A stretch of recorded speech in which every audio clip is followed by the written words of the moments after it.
Welcome to a quiet place where understanding meets rest, sleepy psychology. If you've arrived here tonight, perhaps you're curious about memory, about why some moments stay vivid for decades while others vanish before morning, about why you forget names but remember feelings, about the invisible architecture inside your mind that decides what to keep and what to release. You're not imagining the mystery, and you're not alone in wondering. Tonight, we're going to explore one of the most intimate aspects of being human. Not just what you remember, but how memory shapes who you are. Not just what you've forgotten, but why forgetting might be the kindest thing your brain has ever done for you. This isn't about improving your memory or training your mind. It's about something far more profound. About discovering that the way you remember and forget isn't broken or flawed. It's working exactly as it should. Beautifully, imperfectly, perfectly human.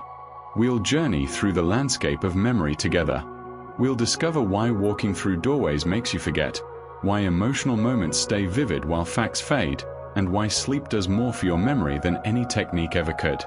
We'll understand how your brain decides what matters, why forgetting serves you, and how every memory you touch becomes slightly different than it was before. We'll explore why scent brings back entire atmospheres, how your memories rebuild themselves each time you recall them, and why the stories you tell about your past are never quite the same twice. We'll uncover the strange ways memory and emotion intertwine, how sleep literally cleans your brain, and why who you are is really just a collection of what you remember. There are 100 facts woven into this journey. 100 pieces of memory science transformed into a story that will carry you deeper and deeper into understanding, and eventually, into the rest you've been seeking. This journey will take us 2 hours. 2 hours where you don't have to remember anything. Where you don't have to study or retain or prove what you've learned. You can simply listen, drift, and let the story wash over you like waves. Some of you will hear every word. Some will drift in and out, catching fragments here and there like half-remembered dreams. Some will fall asleep in the first few minutes. All of these are perfect. There's no wrong way to experience this. Before we begin, get comfortable. Adjust your pillows one last time. Let your body sink completely into whatever surface is holding you. You won't need to move again. Take a slow breath in, and release everything you've been trying to remember today. Again, breathing in the quiet, breathing out the mental clutter. One more time. In, and let it all go. If you're already feeling sleepy, that's beautiful. If your mind is still active with the day's thoughts, that's perfectly natural. Wherever you are right now is exactly where you're supposed to be. So let your eyes close, or soften your gaze into the darkness. Relax your jaw. Let your shoulders melt away from your ears. Release any tension you're holding anywhere in your body. You are safe here. The night stretches long ahead. There's nowhere you need to be. Nothing you need to remember. No test waiting in the morning. No performance required. You can simply be here, breathing, listening, allowing your thoughts to drift like clouds across an evening sky. Your brain already knows how to do what it needs to do tonight. How to consolidate what matters. How to release what doesn't. How to clean itself, prune itself, prepare itself for tomorrow. All while you do nothing but rest. And now, let's begin this gentle journey together, into the quiet architecture of human memory, into the understanding of how you remember and why you forget, into the discovery of what it means to be a mind that travels through time, carrying some moments and releasing others. Breathe. Settle. Trust. The story of memory is about to unfold, and all you have to do is listen and let go. Let's begin. Welcome. Take a slow breath, settle into comfort, and let your mind begin to ease. Over the next few hours, we'll explore the fascinating landscape of human memory and the mind, not to strain or to study, but simply to wander, gently, as you drift towards sleep. Your mind wanders about 47% of the time. Nearly half of your waking moments, your thoughts drift away from whatever task is before you. This isn't a flaw. It's simply what minds do. They wander through memories, through possibilities, through daydreams that feel as real as the present moment.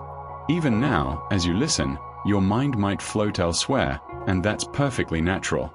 Let it wander where it will. And as your mind wanders, it consumes remarkable energy.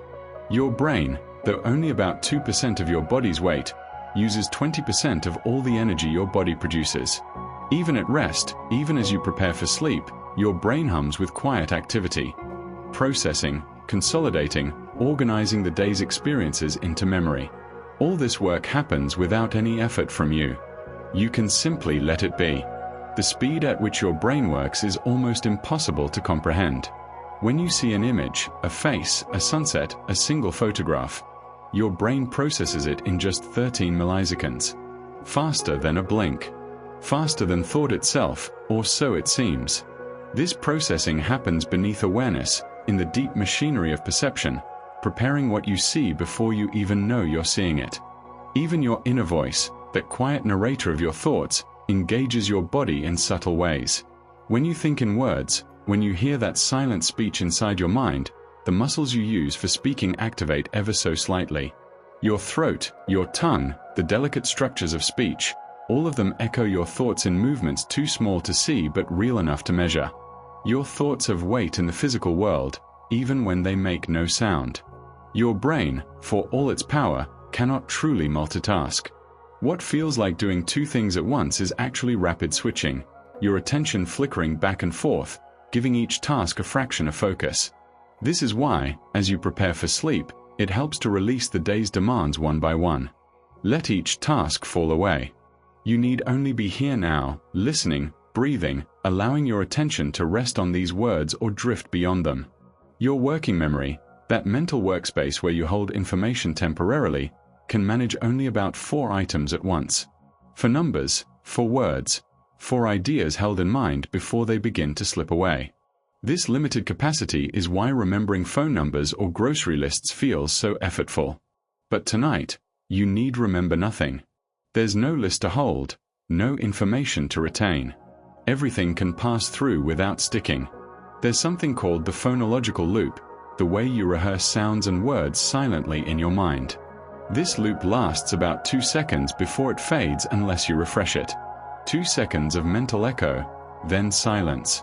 As you relax deeper, you might notice this loop slowing, the rehearsal becoming less necessary, words losing their grip until only quiet remains. You've probably experienced the doorway effect, that strange moment when you walk into a room and immediately forget why you came. Doorways act as event boundaries in your mind.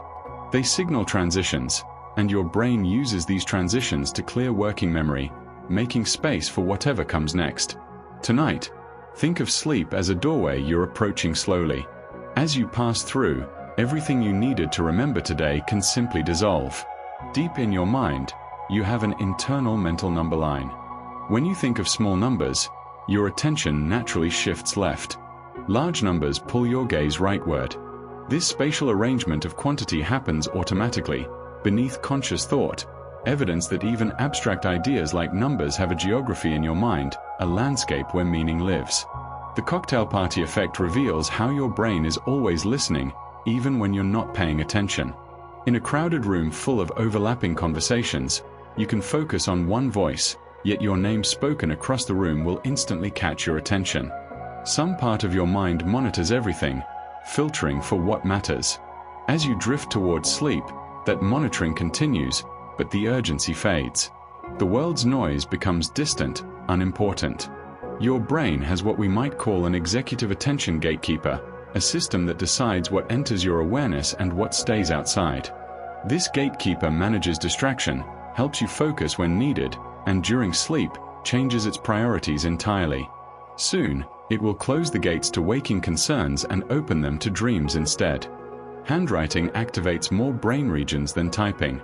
The physical act of forming letters by hand, the movement, the pressure, the visual feedback, creates richer neural pathways than pressing keys. There's something ancient and embodied about writing with your hand, connecting thought to motion in ways that feel almost ceremonial. But tonight, no writing is needed. Your hands can rest, completely still. We all suffer from what's called the illusion of explanatory depth. We think we understand how things work, how a zipper functions, how a toilet flushes, how memory forms, until we try to explain it. Then the details slip away. We know less than we think we know. This humility before complexity applies even to understanding our own minds. And that's all right. You don't need to understand everything. You can simply experience this moment, incomplete knowledge and all. Say a word enough times and it loses meaning. This is semantic satiation. Road, road, road, road, road.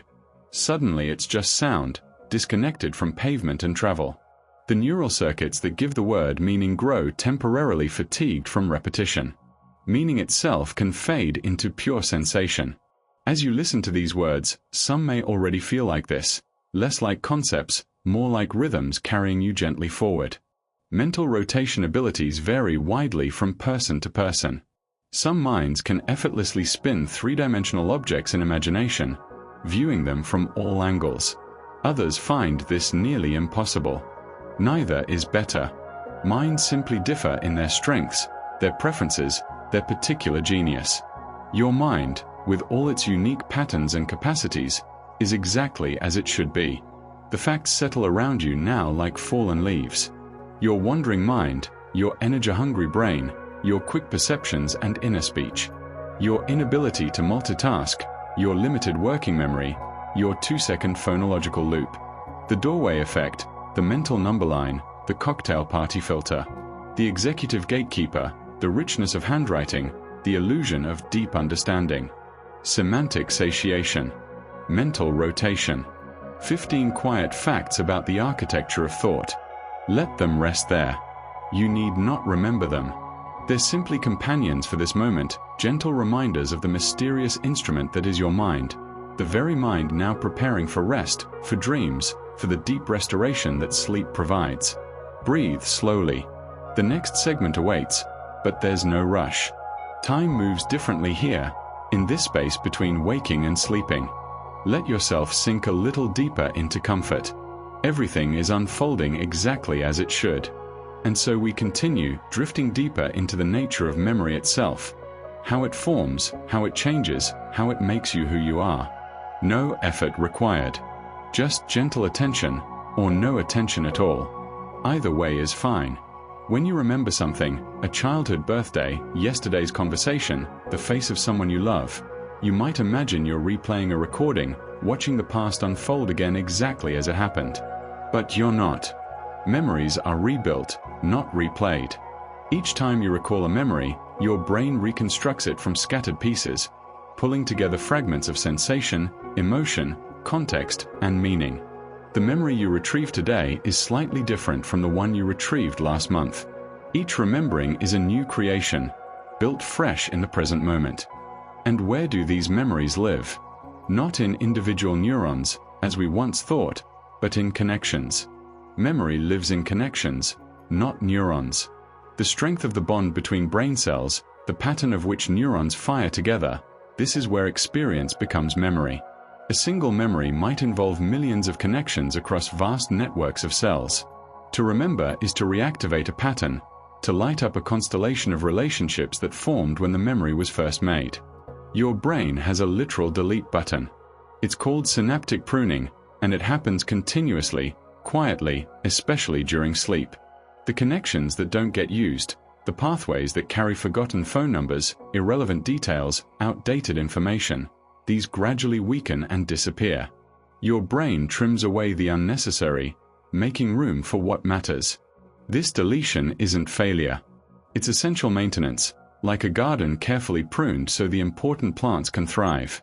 Forgetting is a feature, not a bug. If you remembered everything, every face you passed on the street, every meal you ate, every trivial moment of every ordinary day, your mind would drown in detail. Forgetting creates space. It allows generalization, pattern recognition, wisdom. The ability to let go of specifics lets you see larger truths. So when you can't remember where you put your keys or what you had for lunch last Tuesday, perhaps that's your brain working exactly as it should, keeping what's meaningful and releasing what's not. There's a principle called the spacing effect, the discovery that learning distributed over time beats cramming everything at once. Memories strengthen when they're revisited with gaps between. Each return to the material rebuilds the memory a little stronger, embeds it a little deeper. This is why tonight's gentle repetition, these facts arriving slowly with space between them, might settle into your mind more permanently than if they rushed past all at once. Or they might not. Either way, there's no test. No pressure. Just the slow rhythm of information offered and received. There's also something called the testing effect, the strange finding that trying to recall information, even if you get it wrong, strengthens memory more than simply reviewing it again. The act of retrieval itself, the effort to pull something from memory, creates learning. But tonight, no retrieval is asked of you. You can simply receive without ever needing to give back. Expert memory relies on chunking, grouping information into meaningful units. A chess master sees patterns on the board, not individual pieces. A musician reads phrases, not single notes. What looks like extraordinary memory is often just superior organization, the ability to group details into larger, meaningful chunks. As you listen, your mind might naturally chunk these facts together in its own way, or let them scatter like stars. Both are fine. Memory consolidation continues for years. The process of transforming a fresh experience into a stable, long-lasting memory doesn't happen overnight. Days, weeks, months, even years after an event, your brain continues processing it, integrating it with older knowledge, strengthening the important parts and letting others fade. Some of what you experience today won't be fully consolidated until years from now. Memory is patient work, happening mostly outside awareness, mostly during rest. Deep sleep and REM sleep store different kinds of memories. Deep, slow-wave sleep seems to strengthen declarative memories, facts, events, experiences. REM sleep, with its dreams and rapid eye movements, consolidates procedural memories, skills, habits, how to do things. Throughout the night, your brain cycles through these stages, each doing its particular work of preservation. Soon, very soon, you'll enter this cycle yourself, and the work will begin without any effort from you. During sleep, your brain rewrites memories. It doesn't just store them, it edits, reorganizes, extracts meaning, connects new information to old. A problem you struggled with during the day might feel clearer after sleep because your brain has been rearranging the pieces. Sleep is creative. It's where understanding deepens and insights emerge. All you have to do is surrender to it. Even during waking rest, memory work continues. The default mode network, a collection of brain regions that activate when you're not focused on the outside world, plays a crucial role in consolidating memory. When you daydream, when your mind wanders, this network is busy integrating experiences, finding connections, building the scaffolding of long-term memory. Rest isn't the absence of mental work. It's a different kind of work, essential and restorative. Your brain has time cells, neurons that help sequence events, that mark when things happened relative to each other. These cells fire in patterns that represent the flow of time within a memory. First this happened, then that, then something else. They help you distinguish yesterday from last week, morning from evening. Time cells give memory its narrative structure, its sense of story. And there are place cells, neurons that fire when you're in a specific location. What's remarkable is that place cells fire for imagined locations too. Close your eyes and think of your childhood bedroom, and the place cells for that room activate as if you were actually there. Memory and imagination share the same neural machinery. The past you remember and the places you visualize are, to your brain, nearly the same thing. Beyond place cells are grid cells, which map both physical and abstract space. They help you navigate rooms and cities, but also conceptual territories, hierarchies, relationships, categories. Your mind treats abstract concepts spatially, giving them location and direction. Understanding itself has geography. Context-dependent memory shapes what you can recall. You remember things best in the environment where you learned them. Study underwater, and you'll remember better underwater. Learn something in silence, and silence helps retrieval. The context, sounds, smells, lighting, mood, becomes woven into the memory itself. As you lie here now, whatever you experience will become associated with this moment of rest, this position, this quiet darkness. The context is part of the memory. State-dependent memory links mood and recall. What you learn while happy is easier to remember when you're happy again. What you think about while sad returns more easily during sadness. Your emotional state colors memory, acts as a key that unlocks certain doors and keeps others closed. Tonight, in this calm, drifting state, you might access memories of other peaceful moments. Other times you felt this same gentle letting go. Sometimes you remember a fact but forget where you learned it. This is source amnesia. You know something is true but can't recall the conversation, the book, the moment when it entered your mind. The fact separates from its origin and floats free. Much of what you know has lost its source, become part of you without attribution. Knowledge without genealogy. There's something called the Baker paradox that reveals the power of context.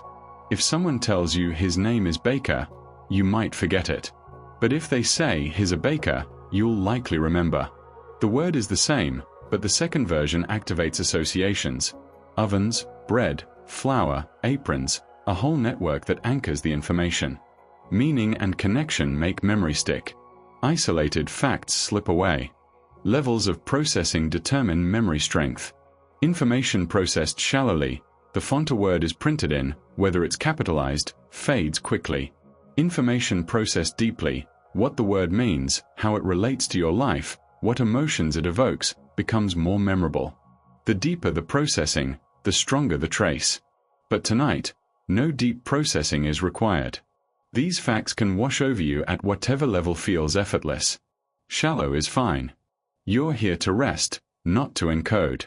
And there's prospective memory, the memory of intentions, of things you plan to do. Remembering to take your medicine, to call a friend, to stop at the store. This forward-facing memory is fragile, easily disrupted.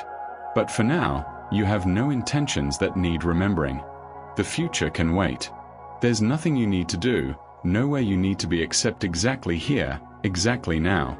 20 facts about memory's architecture. How memories rebuild themselves each time you touch them. How they live in the spaces between neurons, in the strength of connections. How your brain actively deletes what you don't need. How forgetting serves you. The spacing effect and the testing effect. Chunking and consolidation that lasts for years. How different sleep stages preserve different kinds of knowing. How sleep rewrites and reorganizes. The default network's quiet work. Time cells sequencing events. Play cells firing for imagined rooms. Grid cells mapping physical and mental space. Context and state weaving themselves into what you remember.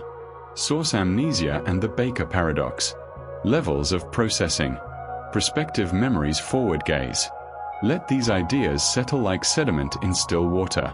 They describe the very process happening right now as you listen, the formation of memory, or perhaps the gentle failure to form it, which is equally welcome. Your brain is doing its work whether you remember any of this or not. Consolidating what matters, releasing what doesn't. The pruning continues. The connections strengthen or fade. Sleep approaches with its patient rewriting, its deep and REM cycles, its gift of reorganization. Your default mode network comes with quiet integration. Time cells mark this moment. Place cells hold the geometry of where you are.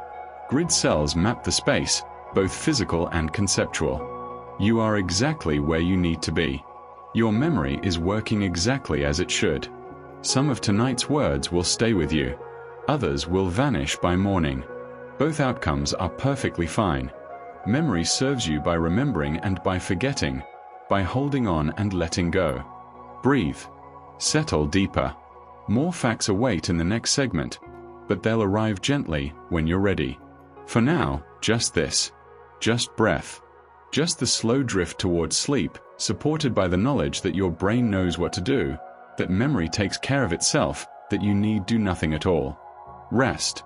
We move now into deeper waters, the place where emotion and memory intertwine, where meaning shapes what you keep and what you lose, where the biases that guide your attention reveal themselves like patterns in moonlight. Let yourself drift here.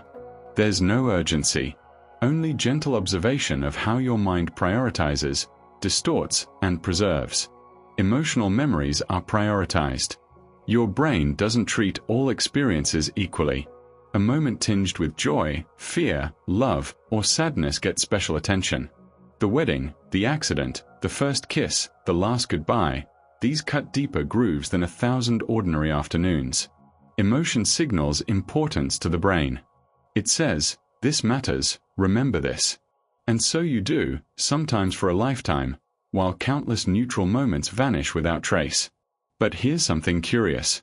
Emotional tone outlasts factual detail. You might remember that a conversation made you feel hurt or happy, yet forget entirely what was said. The emotional color of an experience persists long after the specifics fade. Years later, you'll remember how something felt without remembering what it was. Feeling has staying power that facts lack. The amygdala, a small almond-shaped structure deep in your brain, acts as a save this button for memory. When you experience something emotionally significant, your amygdala activates and signals to memory systems. Encode this strongly, make this last. It's why traumatic events can create such vivid, persistent memories, and why moments of pure joy shine with particular clarity years later. Your amygdala decides what deserves permanence. Stress hormones can help or harm memory, depending on timing and intensity. A moderate amount of stress during learning, some arousal, some stakes, can sharpen memory. But chronic stress or overwhelming trauma does the opposite, impairing formation and retrieval. The relationship is delicate. A little stress focuses attention. Too much fractures it. As you lie here now, with stress hormones settling into baseline, your brain can finally do its consolidation work without interference. Rest is where overwhelmed memories begin to heal. We carry a negativity bias, evolutionarily wired into our attention. Your brain notices threats more quickly than opportunities, remembers dangers more vividly than pleasures. This made sense for ancestors who needed to remember which berries were poisonous, which animals were predators. Better to be overly cautious and alive than optimistic and eaten. But in modern life, this bias can weight your memories toward the negative, make you dwell on criticism more than praise. Understanding the bias doesn't erase it, but perhaps brings gentleness. Knowing that your mind's tilt toward the negative is ancient protection, not personal failing. There's something called weapon focus, how attention narrows dramatically in the presence of a threat. A witness to a crime will remember the gun in vivid detail but struggle to describe the person holding it. Attention collapses to the source of danger, and peripheral details blur. Your memory becomes a spotlight with a very narrow beam. But here, now, there are no weapons, no threats. Your attention can expand again, diffuse and soft, taking in everything and nothing with equal ease. Your visual memory performs boundary extension. It fills in missing details beyond the edges of what you actually saw. Show someone a photograph of a room, then ask them to draw it from memory, and they'll often include parts of the room that were outside the frame. Your brain assumes the world extends logically beyond what's visible and creates memory accordingly. You remember a fuller picture than you actually perceived. Memory is always partly imagination. Memory for pain is distorted in particular ways. Physical pain, once it's over, becomes difficult to recall accurately. You know you experienced it, but the sensory quality, the exact intensity, the precise character, fades. This is merciful. If you remembered pain as vividly as you felt it, the memory itself would hurt. Your brain softens the edges of suffering, makes the past bearable. And for women who've given birth, this distortion allows the possibility of doing it again. The pain is remembered as real, but not relived. Nostalgia boosts emotional well-being. Dwelling in the past can be unhealthy, but periodic visits to cherished memories, childhood summers, old friendships, moments of accomplishment, can lift mood, increase feelings of connection, provide comfort. Nostalgia reminds you that you've been happy before and can be happy again. It's a resource, a reservoir of positive emotion stored in memory, available whenever you need it. There's something called the reminiscence bump, a peculiar finding that people over 40 tend to have disproportionately more memories from ages 15 to 25 than from any other decade. Those years, late adolescence and early adulthood, seem to carve particularly deep memory traces. Perhaps because so much is new. First love, first independence, identity formation. Or perhaps because the brain's encoding systems are at their peak. Whatever the reason, those years glow in retrospect with special vividness for most people. And if you're younger, still living in that window, know that what you're experiencing now may be the memories you return to most often in the decades ahead. The peak-end rule shapes how you remember experiences. Your memory of an event is disproportionately influenced by the most intense moment, the peak, and how it ended. The duration matters less than you'd think. A shorter painful experience that ends badly can be remembered as worse than a longer one that ends mildly. A vacation with one transcendent day and a pleasant final evening might be recalled more fondly than a longer trip with steady but unremarkable pleasure. Your memory simplifies experience into highlights and conclusions. The von Riestorff effect favors oddities. In a list of similar items, the one that stands out, different color, different size, different category, is most likely to be remembered. Distinctiveness catches attention, and attention creates memory. Sameness blurs. Difference sharpens. This is why unusual moments in otherwise ordinary days become the memories that last. The Zeigarnik effect haunts unfinished tasks. Incomplete work stays active in memory, creating a subtle tension, a mental itch. Finished tasks release their hold and fade. This is why open loops, the email you meant to send, the conversation left unresolved, occupy mental space disproportionate to their importance. Completion brings closure, and closure brings forgetting. But tonight, you can release the unfinished. Let the open loops remain open without tension. They'll be there tomorrow. For now, nothing needs completing. Worry hijacks working memory. Anxious thoughts consume the limited mental workspace where you hold and manipulate information. The more you worry, the less capacity remains for anything else. Worry is expensive. Cognitively, it crowds out problem-solving, creativity, presence. As you settle towards sleep, worry loses its grip naturally. The concerns that felt urgent an hour ago begin to seem distant, manageable, or irrelevant. Let them drift to the periphery. Your working memory can empty itself, become spacious and still. Here's something unexpected. Thinking in another language reduces bias. When people make moral judgments or decisions in a second language rather than their native tongue, they become more rational, less swayed by emotion and cognitive bias. The foreign language creates distance, reduces the automatic emotional responses that cloud judgment. Language shapes thought more than we realize. But tonight, no judgments are needed in any language. Just rest. Emotional arousal reshapes memory strength, not just at encoding but during consolidation too. If something emotionally significant happens shortly after a neutral event, the neutral event's memory can be enhanced. Emotion bleeds backward and forward in time, coloring nearby experiences. Your memory timeline isn't made of discrete moments but of blended gradients where feeling spreads across boundaries.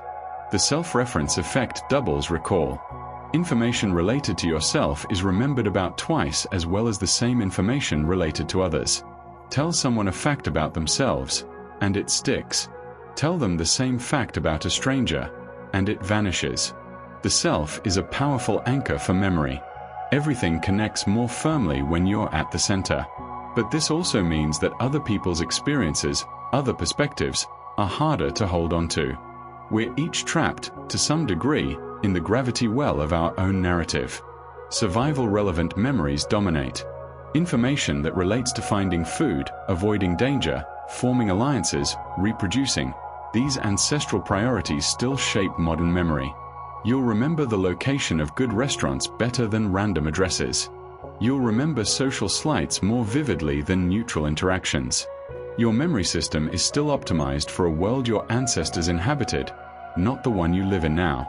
This mismatch explains some of memory's quirks, why you remember irrelevant threats and forget useful information. Your brain is ancient, doing its best in a new world. Music memory resists brain damage in remarkable ways.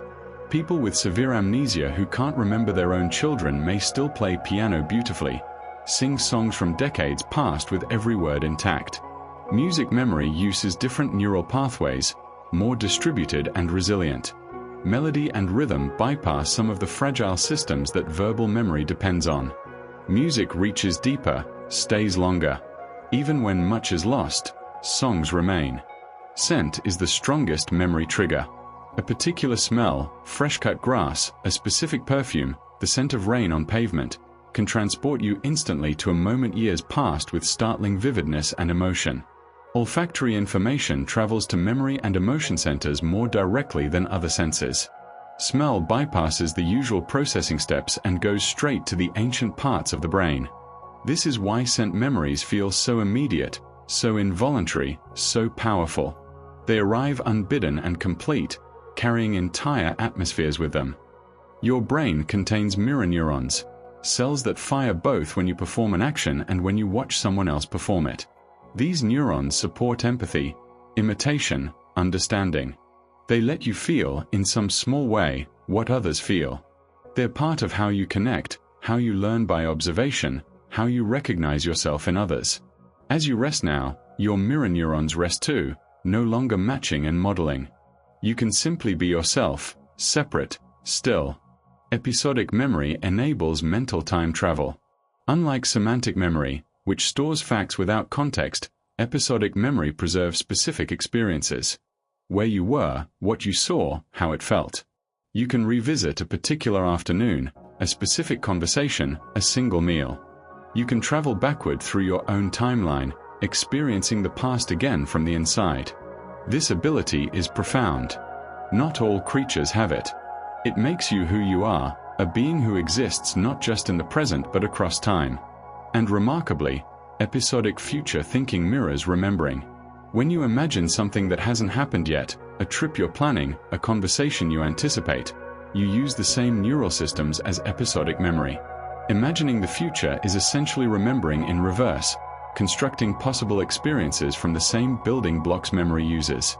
The past and the possible future share the same architecture in your mind. The curse of knowledge blocks teaching.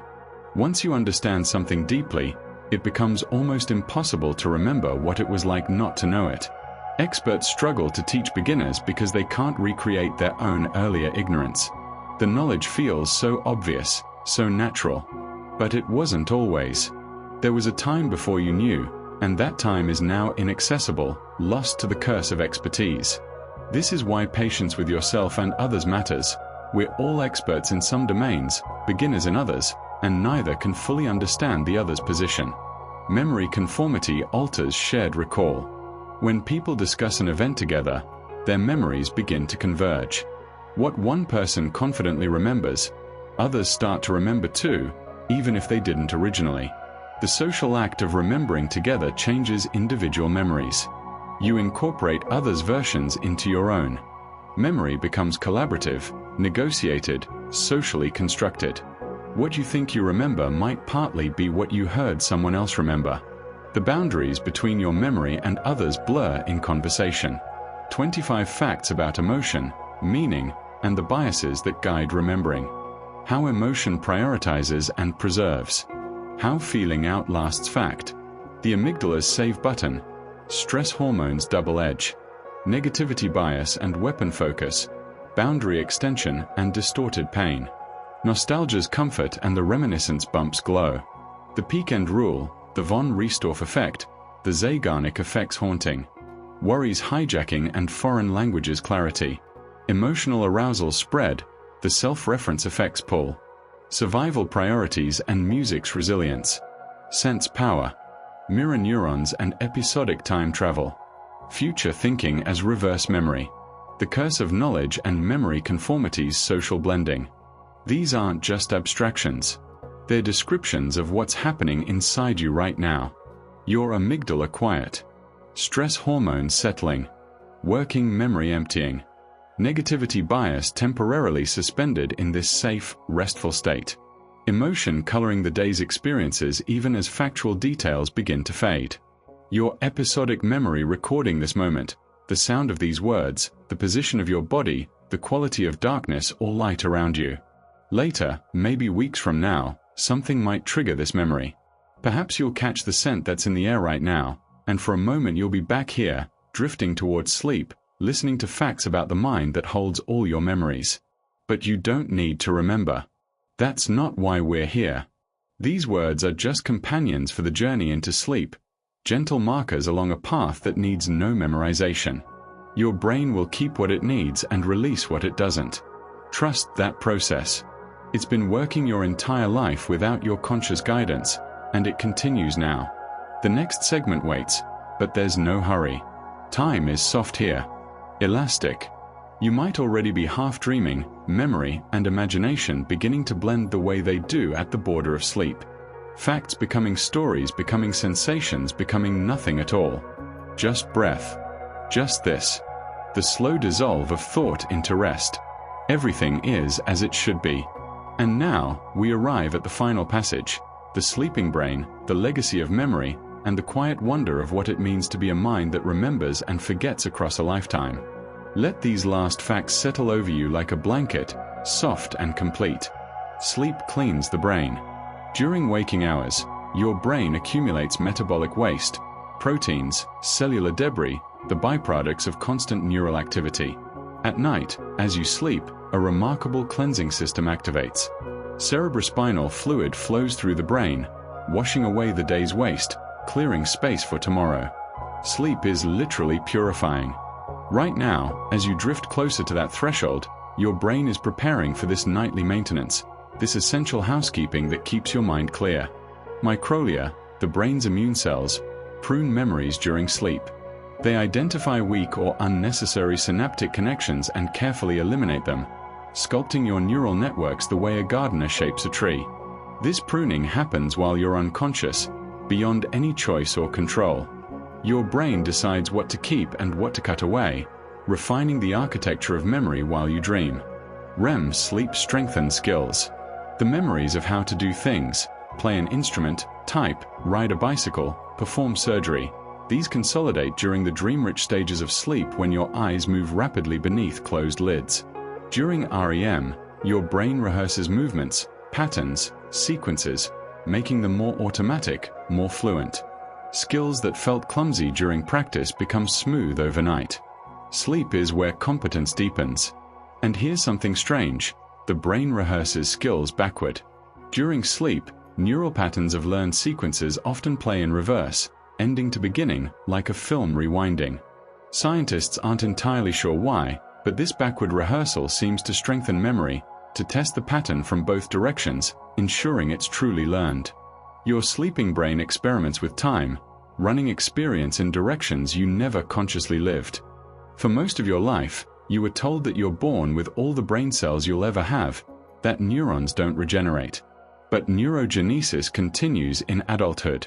New neurons are born in certain brain regions, particularly the hippocampus where memory forms. Not in vast numbers, but enough to matter.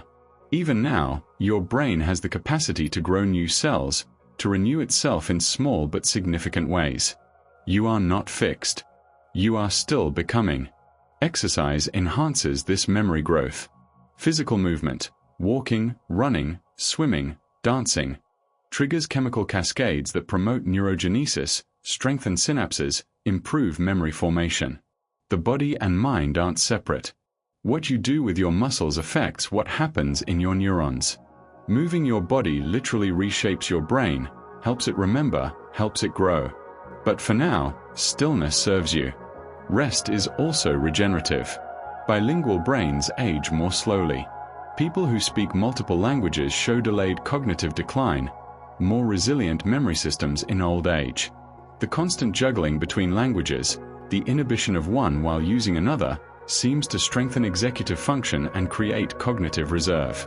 Language isn't just communication, it's exercise for the mind, protection against time's erosion. Even what you eat matters. Chocolate flavanols boost memory. Compounds found in cocoa can improve blood flow to the brain, enhance connectivity in memory regions. It's a small effect, and chocolate alone won't preserve your mind, but there's something lovely in knowing that pleasure, the taste of dark chocolate, the moment of indulgence, can also serve memory. Joy and health aren't always opposed. The brain holds approximately 2.5 petabytes of information. That's roughly 3 million hours of television, or a library of thousands of books.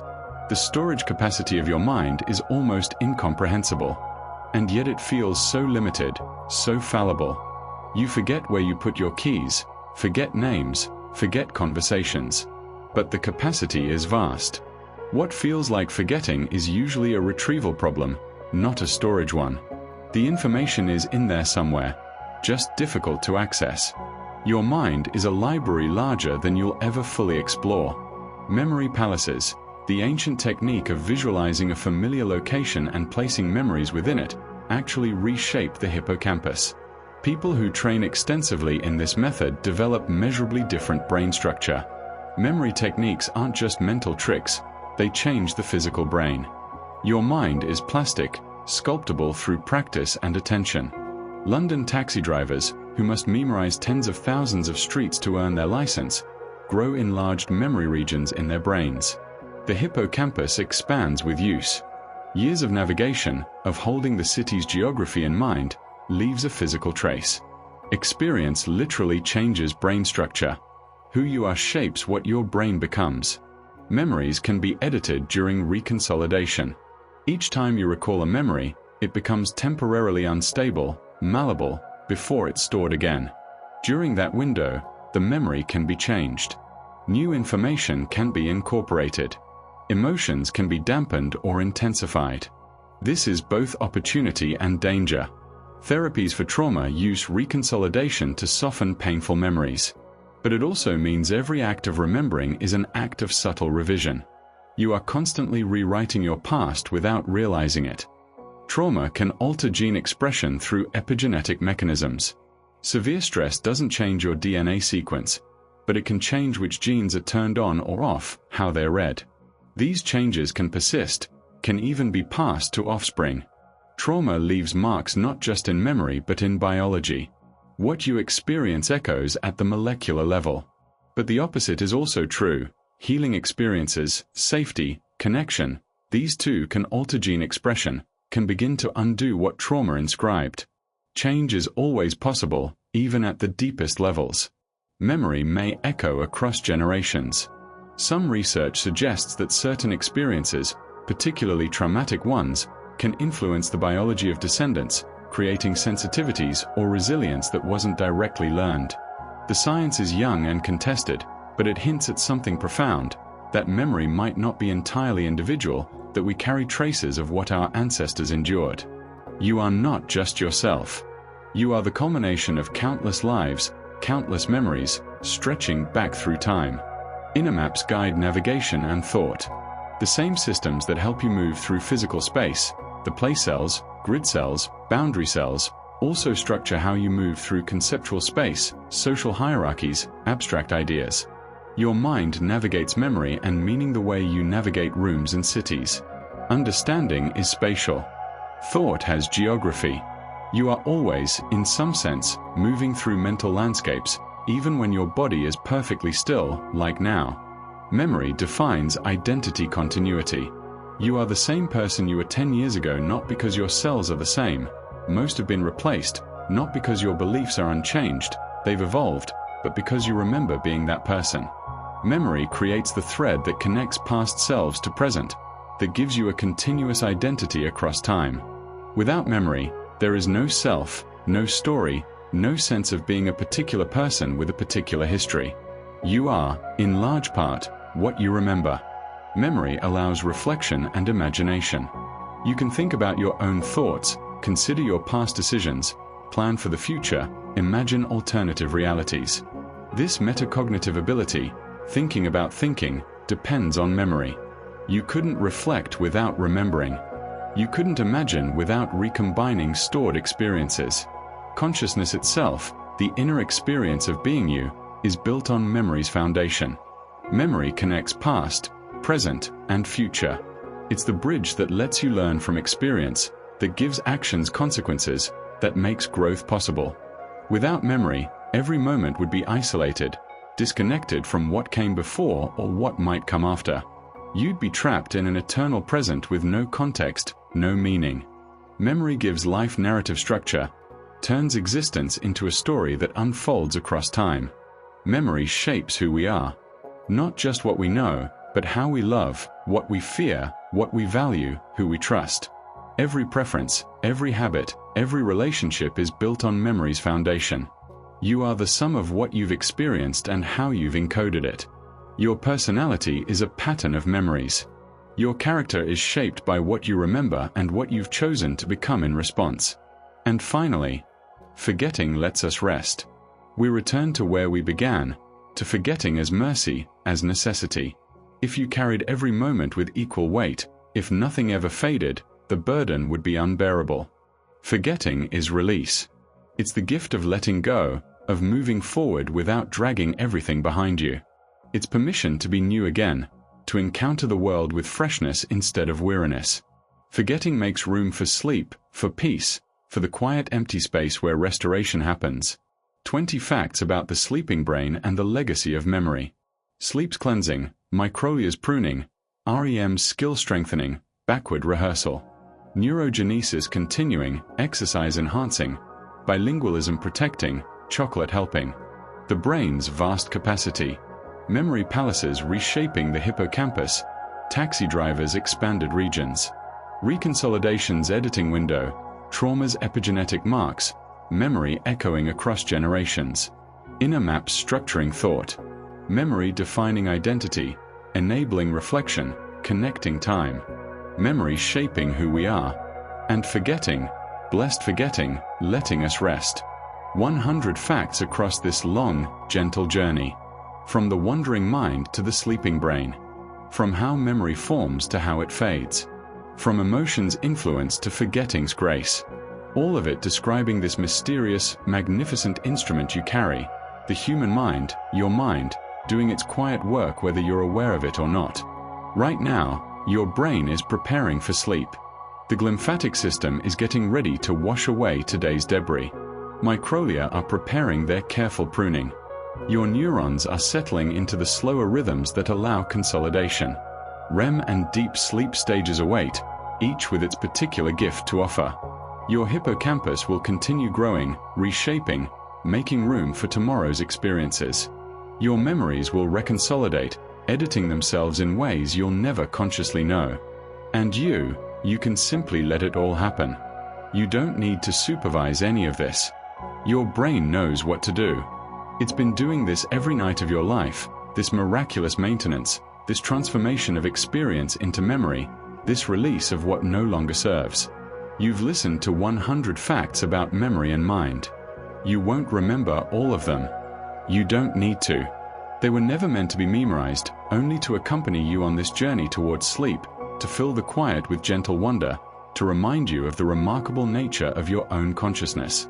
Some facts will stay. Others are already fading. Both outcomes are perfect.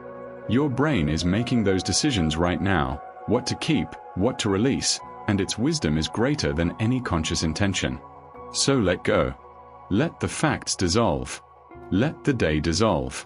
Let thought itself begin to dissolve into the formless space that precedes dreams. You are safe. You are exactly where you should be. Your mind will take care of itself through the night. The journey is complete. 100 facts have been offered. The story has been told.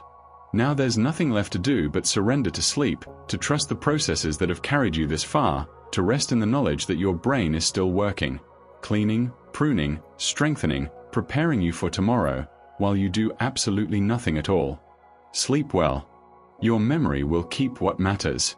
And what it releases, you never needed anyway. Everything is as it should be. Let go now. Rest.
you.